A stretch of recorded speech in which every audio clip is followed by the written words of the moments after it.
Esta es la historia que nunca te contaron y que no vas a olvidar. La noche del 19 de febrero de 1994, una ambulancia se detuvo en la entrada de urgencias del Hospital General de Riverside, en el sur de California.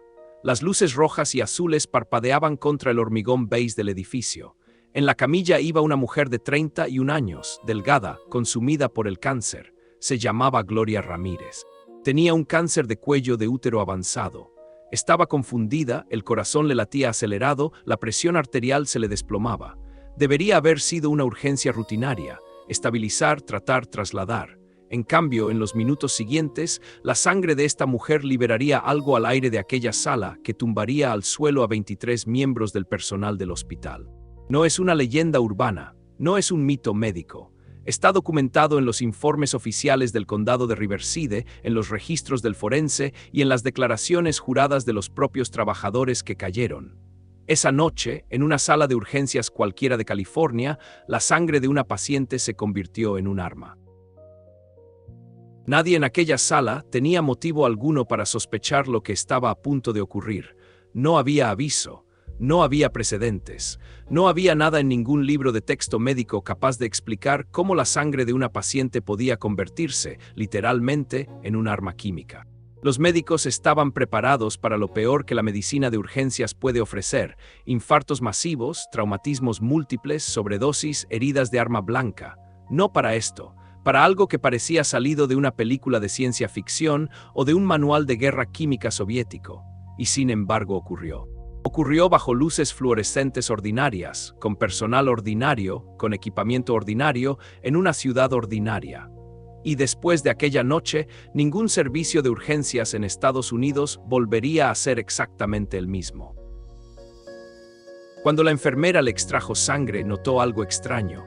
Del émbolo de la jeringa se elevaba un olor punzante a amoníaco, pero no exactamente a amoníaco, algo químico, algo que nunca había olido en 30 años de profesión, y al acercar la jeringa a la luz fluorescente, vio partículas, diminutos cristales blancos flotando en el fluido, atrapando la luz como polvo de vidrio.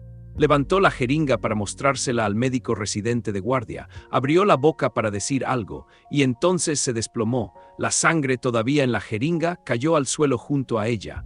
Eso fue solo el principio. Retrocedamos unas horas. Gloria Ramírez tenía 31 años y se estaba muriendo. Le habían diagnosticado un cáncer de cuello de útero avanzado meses antes, y en febrero de 1994 la enfermedad ya se había extendido por todo su cuerpo. Vivía en una casa modesta de Riverside con su familia. Era madre. Tenía dolores constantes que la medicación convencional apenas conseguía aliviar. Y como tantos enfermos terminales, había recurrido a remedios caseros para gestionar ese dolor, entre ellos, una sustancia que los investigadores descubrirían más tarde en su baño, en un frasco de cristal marrón junto a otros medicamentos. Se llamaba DMSO, dimetilsulfóxido. Un disolvente industrial que algunas personas usan como tratamiento alternativo contra el dolor. Se aplica sobre la piel y penetra de inmediato. Puedes notar el sabor a ajo en la boca en cuestión de segundos. Era legal, se vendía en herbolarios y tiendas de salud, y lo usaba la comunidad de medicina alternativa en todo California. Lo que nadie sabía, lo que nadie tenía motivo alguno para saber, era qué ocurre cuando el DMSO se descompone dentro de un cuerpo moribundo. A las 8:15 de la tarde, los paramédicos trajeron a Gloria a través de las puertas del Hospital General de Riverside. Estaba taquicárdica, frecuencia cardíaca por encima de 150 pulsaciones por minuto. La presión arterial se derrumbaba, respiraba rápido y superficial. El equipo de urgencias la trasladó a un box de tratamiento y empezó los protocolos estándar: sueros intravenosos, extracción de sangre, monitorización cardíaca. Todo según el manual, todo exactamente como lo habían hecho 1000 veces antes. Nada en la llegada sugería que esta paciente fuera distinta de cualquier otra enferma terminal que hubiese pasado por allí en años. Una mujer joven, consumida por el cáncer, con un pronóstico sombrío. La tragedia, no el misterio, por ahora. La doctora de guardia era Julia Gorchinsky, una residente joven, 28 años, en pleno periodo de formación. Las enfermeras asignadas al caso eran Susan Kane y Saji Valderas, profesionales competentes, con experiencia, disciplinadas. Susan llevaba casi una década en urgencias. Sally había trabajado en hospitales de Los Ángeles y Riverside. La doctora Gorchinsky se había licenciado con honores. Ninguna de las tres había visto nunca lo que estaban a punto de presenciar. Ninguna tenía la más remota idea de que, en los siguientes 15 minutos, las tres acabarían en el suelo. Y que una de ellas, la más joven, la residente, saldría de aquella sala con daños que la acompañarían durante el resto de su vida. Susan Kane extrajo la sangre. Notó de inmediato dos cosas. Primero, el olor, agudo químico como amoníaco pero no exactamente, algo que nunca había encontrado en una muestra sanguínea. Segundo, las partículas. Podía ver cristales blancos flotando dentro de la jeringa, visibles a contraluz. Se giró para enseñarle la jeringa a la doctora Gorchinsky. Y entonces, con la misma calma con la que segundos antes estaba haciendo una extracción rutinaria, Susan sintió que las piernas se le aflojaban. Un mareo súbito, una náusea violenta, como si alguien hubiese abierto una válvula invisible dentro de su cuerpo. En 30 años de medicina de urgencias, ningún médico había oído jamás que la sangre produjera una reacción química visible a temperatura ambiente. La sangre no hace eso, no puede hacer eso, excepto que aquella noche, al parecer, lo hizo. Susan Kane se desmayó, sin más. A media frase, con la jeringa todavía en la mano, se fue al suelo. La doctora Gorchinsky inspiró lo que hubiera en el aire y sintió cómo las rodillas le fallaban. Llegó a una silla antes de desplomarse. Sally Valderas empezó a temblar de forma incontrolable, un temblor que no podía detener, como si el cuerpo le estuviera transmitiendo una orden que el cerebro no era capaz de procesar. Uno a uno, los miembros del personal en aquel box fueron cayendo. Náuseas, mareos, pérdida del control muscular, pérdida de conciencia. 5 personas colapsaron en cuestión de minutos. Después fueron más y más. Mientras tanto, Gloria Ramírez seguía en la cama, conectada a los monitores, inconsciente y ajena a todo lo que estaba pasando a su alrededor. Ella era la paciente. Los demás se estaban convirtiendo, sin saberlo, en las víctimas. Llegó la orden de evacuar el servicio de urgencias. Los pacientes fueron sacados en camillas al aparcamiento. El personal que todavía podía caminar ayudaba a los que no podían. 23 personas en total reportarían síntomas: desmayos, vómitos, espasmos musculares, dificultad respiratoria, temblores, confusión. 5 acabaron hospitalizadas. La doctora Gorchinsky pasó 2 semanas en cuidados intensivos. Desarrolló una hepatitis y, lo más alarmante de todo, necrosis avascular en las rodillas. Su tejido óseo se estaba muriendo, literalmente. El hueso perdía irrigación sanguínea y se descomponía desde dentro. Fuera lo que se liberó en aquella sala, no era psicológico. Estaba haciendo daños reales, medibles, a cuerpos humanos, daños que no se pueden inventar, daños que un escáner y una biopsia pueden ver. En el aparcamiento, la escena parecía la secuela de un ataque químico. Pacientes y personal sentados juntos sobre el asfalto, compartiendo mascarillas de oxígeno. El hospital llamó a refuerzos de otras instalaciones del condado. Las ambulancias de Los Ángeles y San Bernardino empezaron a llegar. Mientras tanto, dentro del servicio de urgencias evacuado, Gloria Ramírez seguía en su cama. Seguía muriéndose, atendida ahora por un equipo mínimo con equipo de protección, voluntarios que habían decidido quedarse. A las 8:50 de la tarde, 35 minutos después de su llegada, el corazón de Gloria se detuvo. El desfibrilador no consiguió reanimarla. Fue declarada muerta a las 9:10, pero la toxicidad, fuera cual fuera, había venido de ella. Y sin embargo, ella fue la primera víctima de lo que sea que la estuviera matando. No llegó a saber nunca lo que su cuerpo había hecho. Piensa en lo que acaba de ocurrir. La sangre de una mujer, extraída con una jeringa estándar en un procedimiento estándar, liberó vapores que incapacitaron a 23 profesionales médicos entrenados, no durante horas, en cuestión de minutos. La sangre no hace eso, la sangre no puede hacer eso, pero algo en la sangre de Gloria Ramírez lo hizo. Y nadie, ni los médicos del hospital, ni el forense del condado, ni los laboratorios de análisis, tenía la menor idea de qué era. El equipo de materiales peligrosos del condado de Riverside llegó en menos de una hora. El llamado ASMAT. Presentaron el servicio de urgencias con cinta amarilla. Montaron corredores de descontaminación en el aparcamiento. Trataron el hospital, un lugar diseñado para sanar, como una zona de contaminación química.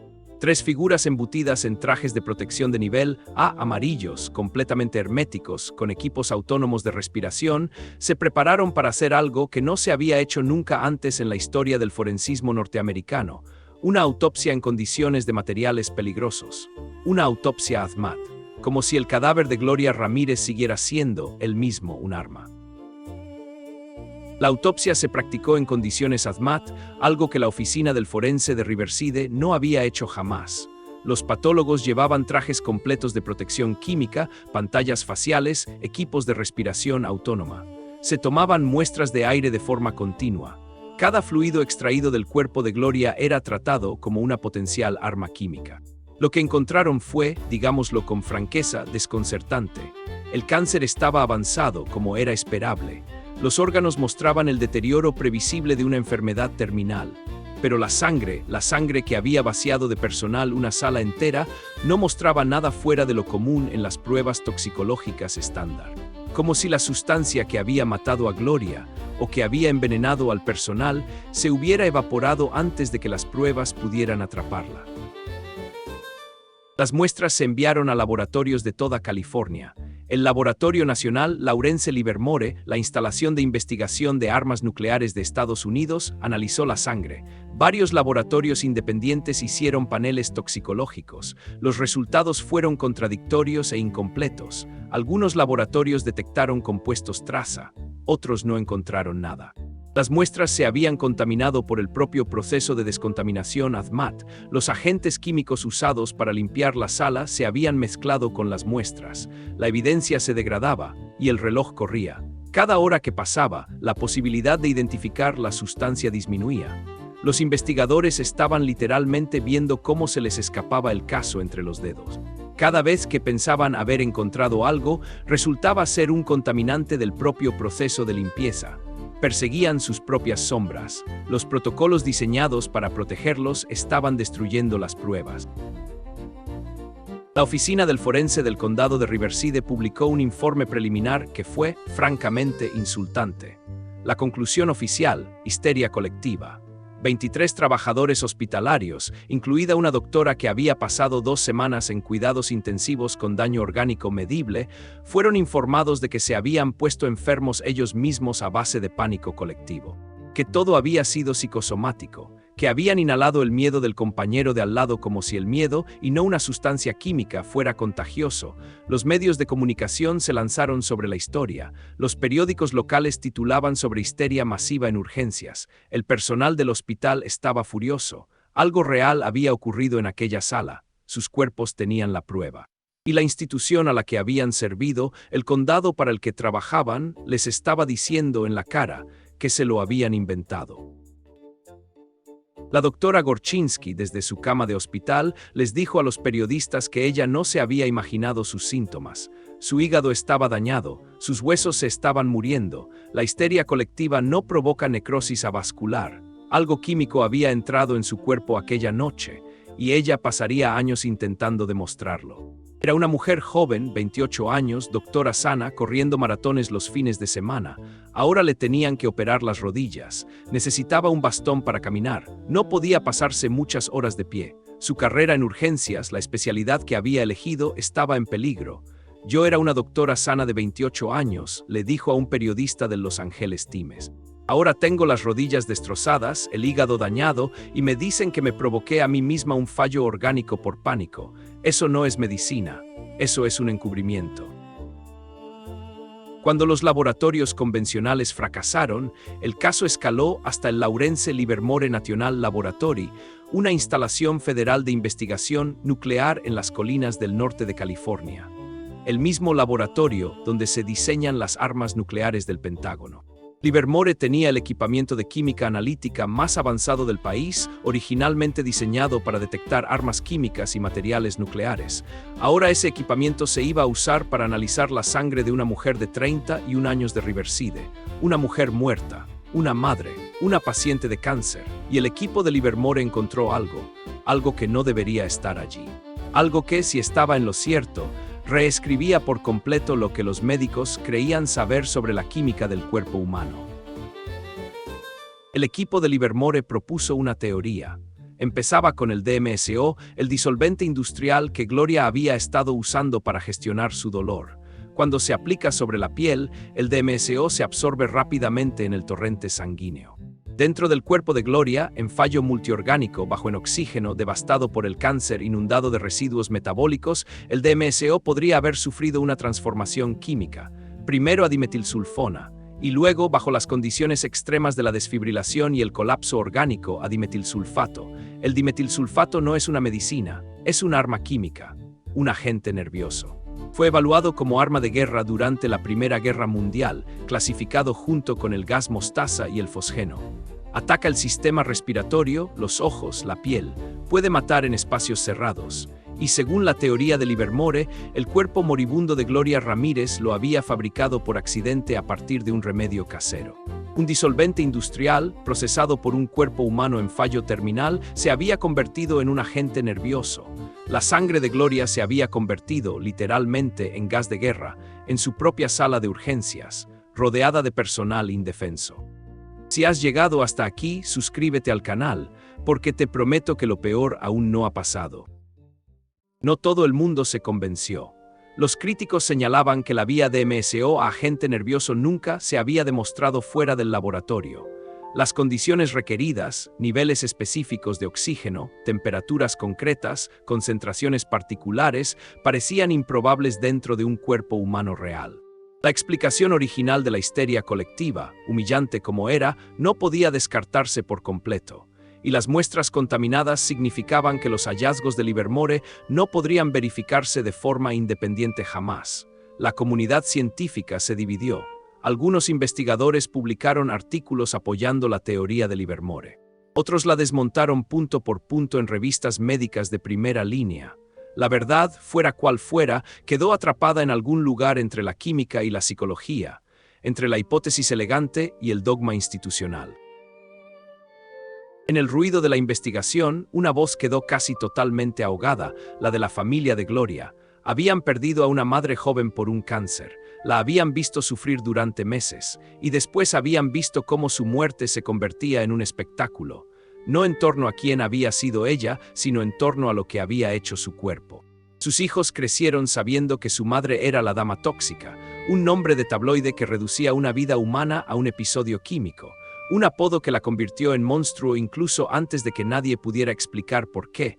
La familia demandó al condado. Llegaron finalmente a un acuerdo. El acuerdo incluía una condición, que el condado de Riverside reconociera oficialmente que Gloria Ramírez no fue la causa de su propia toxicidad, que era una víctima, no una agresora, no un arma andante, una mujer enferma que murió buscando ayuda. La doctora Gorchinsky nunca se recuperó del todo. La necrosis avascular de las rodillas requirió múltiples cirugías. Siguió trabajando en medicina de urgencias, pero su cuerpo arrastró la evidencia de aquella noche durante el resto de su carrera. Se mantuvo firme hasta el final. Algo químico había ocurrido en aquella sala, algo real, algo que la investigación oficial había fracasado en explicar. En entrevistas décadas después, todavía respondía lo mismo. No necesito que me crean, dijo en una. Mis rodillas me creen, mi hígado me cree, mi cuerpo sabe lo que pasó aunque los informes no sean capaces de explicarlo. Hay un tipo de certeza que no necesita la validación de un comité. Es la certeza de la carne, de la cicatriz. De los años en que simplemente no puedes levantarte por la mañana sin que te duela la prueba. Esto es lo que sabemos con certeza. Gloria Ramírez murió por un fallo renal relacionado con un cáncer de cuello de útero avanzado.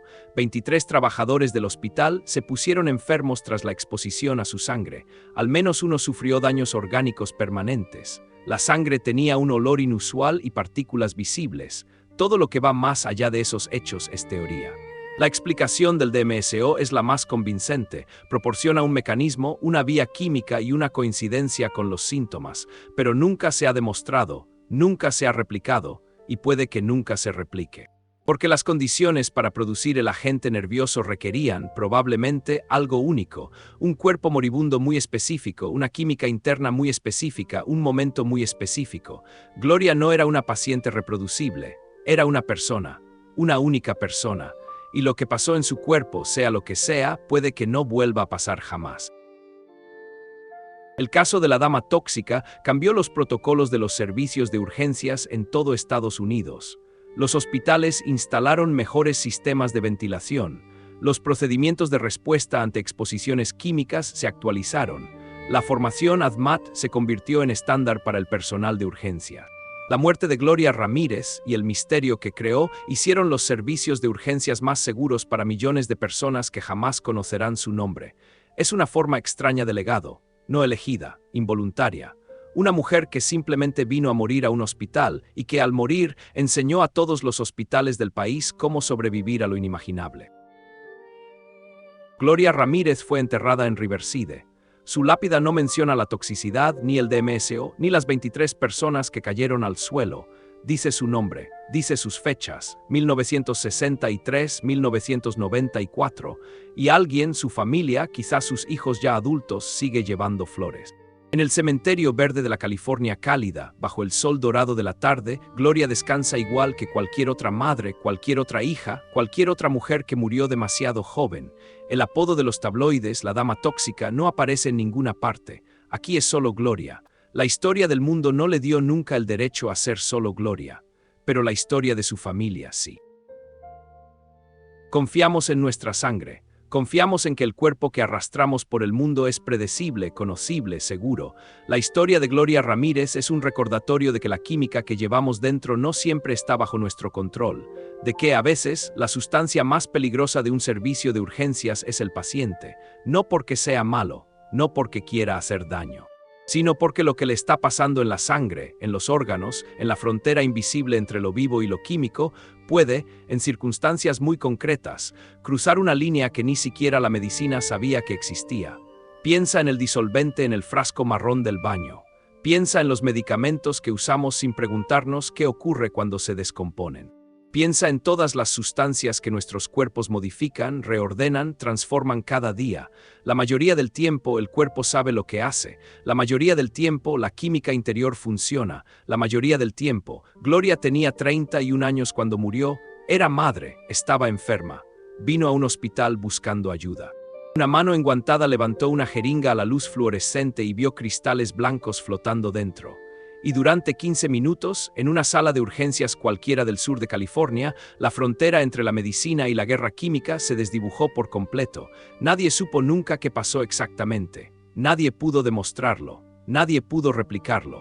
Pero 23 personas se fueron al suelo. Y una mujer joven, una mujer que nunca quiso hacer daño a nadie, murió en aquella sala convertida en algo que ni ella ni nadie jamás había pedido ser. El apodo, la dama tóxica, persiste en los archivos de prensa. Pero bajo el apodo, bajo el titular, bajo el misterio sin resolver, hay una verdad más simple y más difícil. Una mujer llamada Gloria Ramírez, madre, hija, paciente, vino una noche de febrero a un hospital de Riverside buscando alivio. Y el alivio esa noche no llegó ni para ella, ni para los que intentaron dársela, solo la química, solo la luz fluorescente. Solo el silencio al final, cuando el monitor cardíaco se detuvo, 31 años, eso es todo lo que tuvo. Si te ha gustado este contenido, suscríbete, no te pierdas las historias que nadie se atreve a contar.